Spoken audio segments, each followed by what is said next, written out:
Perhaps the biggest part of learning a foreign language is learning vocabulary. You have to learn thousands of new words, in my opinion. You have to learn maybe 30,000 words or more to be considered at a very high level or a fluence level or a level where you can read books and be able to understand most, if not all, of the words. So this past month, I counted up how many new words I learned, and I came out to about 1,500 words in the last month. It's probably a bit more than that, but I just looked at the languages that I'm focusing more on. So I found that I studied 1,222 words in Arabic, 251 words in Spanish, and 107 words in Sanskrit. Now, the interesting thing about this is I actually study 8 languages each and every day. And those are Spanish, German, Japanese, Mandarin, Teochew, which is a Chinese language, Korean, Sanskrit, and Arabic. So as you can see, I spend more time on some of the languages than others. For example, at the moment, Korean and Teochew don't get a lot of study time just because I don't have a very strong motivation to learn those languages at this time. I'm spending a lot of time in Arabic because I want to improve my Arabic, because I'm in the Arabic class at Professor Arguel's Language Academy, and I want to be able to read material and stories which are at a higher level. Right now we're reading Ali Baba and the 40 Thieves, but it's a children's version, so it's simpler, and I want to be able to go through these children's stories and eventually make it up to real literature in Arabic. I mean, that is real literature, but I mean literature for adults. So I also continue my studies. I learned some Spanish, Sanskrit as well. I'm taking a class at the Language Academy, but it's not as, the pace is not as fast, so I don't learn as many words per week. So how do I learn this many words in a month? So there are 3, maybe 4 sites or services that I use. They are Link, Migaku, ChatGPT, and Vocab Tracker. And I use Link right now for Arabic. Link is a site created by Steve Kaufman. And basically what it is you can put a text into it, and then you can click on the words. It'll tell you the definition, but it'll also record the words that you click on that you don't know, so that later you can export them. And then I like to put the export into ChatGPT, and ChatGPT creates a file for me that I can then import into Anki, so that I can study the words in Anki, and Anki will keep track of the reviews and show me the flashcards at the right intervals to review them properly. I used to use Vocab Tracker, vocabtracker.com, for Arabic, but the problem with Vocab Tracker is that although it's free, the dictionaries they use are not very good, and I found that I had to use ChatGPT to look up the words and then copy and paste the definition or the translation of the word into Vocab Tracker. And that kind of annoyed me because I'm not into administrative tasks. I want to spend all my time, or as much time as possible, learning the language and going through foreign language material. I don't want to spend as much time doing administrative tasks like copying and pasting, or looking up words and that kind of thing. So although Vocab Tracker, the benefit is that it allows you to use close deletion flashcards in Anki, I did switch over to Link just because the definitions or the translations are right there. They use good dictionaries, and it's very clean. It's very quick that way. For Spanish, I used to use Vocab Tracker as well, but now I use Migaku. Migaku is great because it creates beautiful Anki flashcards. It can create audio in the flashcards, as well as color code the words, so that in the case of Spanish, masculine words are color coded, I think, in blue and feminine words are in red. With other languages like German, they also have neuter in gray. And Japanese, they have it color-coded by the pitch accent. Mandarin Chinese, they have it color-coded by the tones. So that's very useful, and I like that a lot. For Sanskrit, though, I just use straight ChatGPT because Link doesn't have Arabic. Migaku doesn't have Arabic, by the way, which is why another reason why I use Link. Link has Arabic, I should say. Migaku has Spanish but not Arabic. And then ChatGPT I use for Sanskrit because none of these, not even Vocab Tracker, has Sanskrit. So that's the reason why I use Link now. I highly recommend it because it has a lot of languages. It probably has the language you're studying.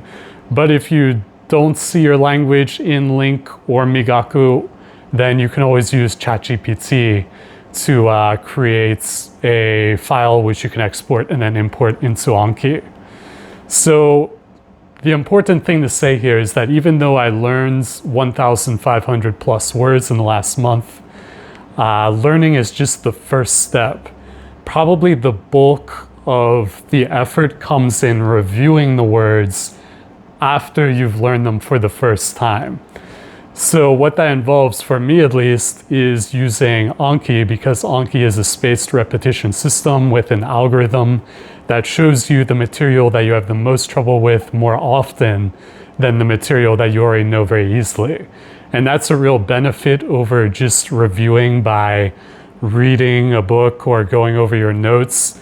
Because if you just read a book, you are just reviewing the material almost at random, and it's not optimized to show you the material that you need the most help with more often.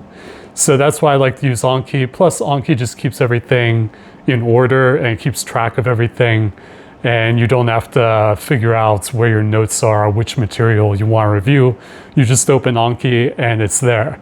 Plus Anki also has an app for the phone, so I'm able to review words even when I'm out and about. If I have a really busy day, I can review words even when I'm waiting for dinner or I'm in a line or something like this. So there are many ways to learn a word, but for me, the most important thing is that you have a hook that you can attach the word onto, which will help you remember it. And people do this in various ways. Some people study the etymology of the words. So they see, maybe they look at similar words, like in English, we might have politician, but we also have politics.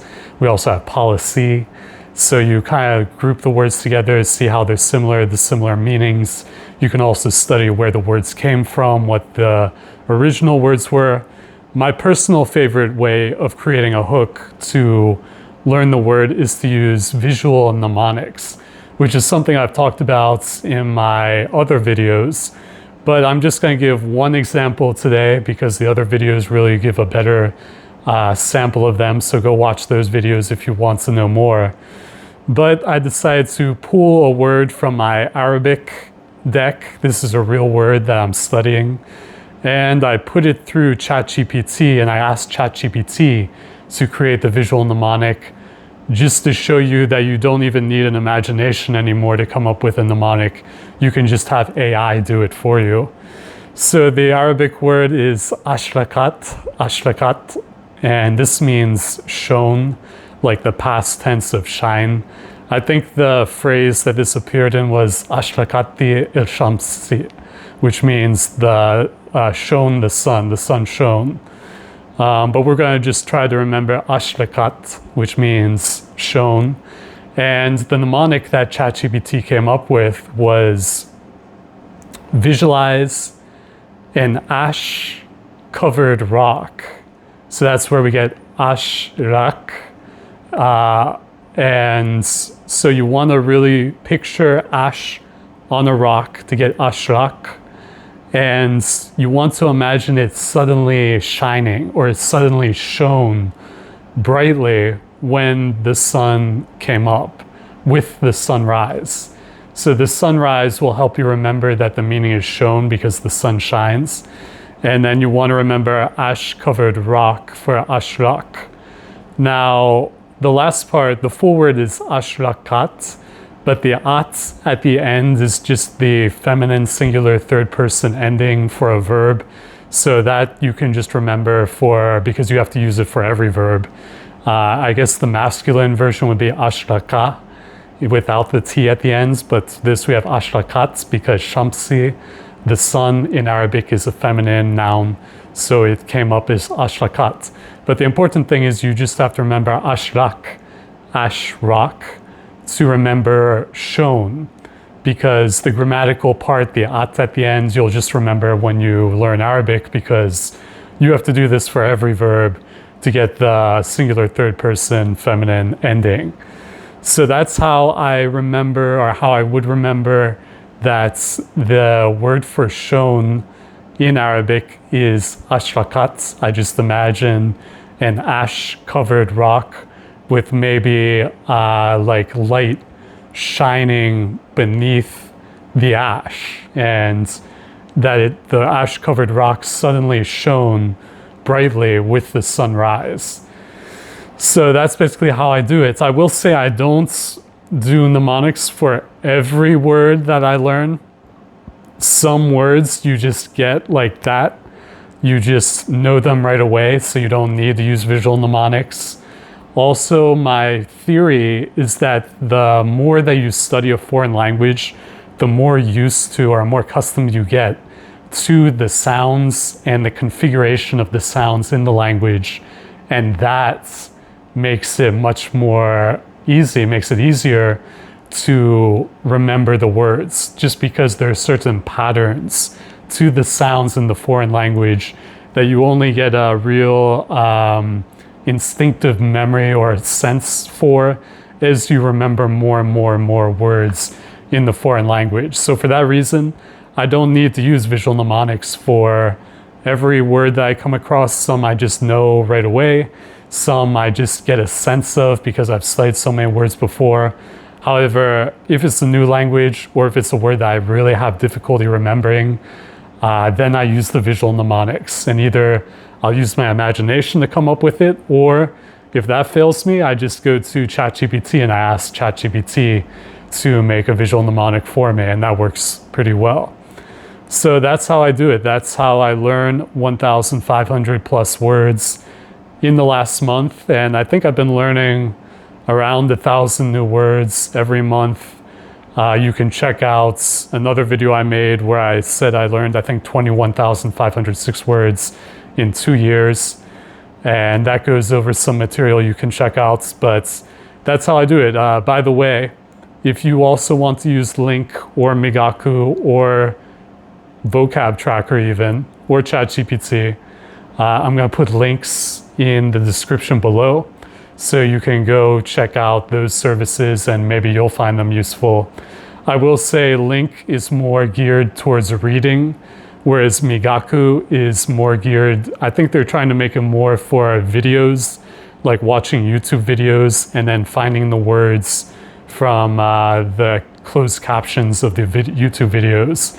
But they do have a version for reading. You just have to use the legacy version of Migaku to get to the reading part. But I do highly recommend it because they make great flashcards for Anki. So if you're interested, look for the links in the description below.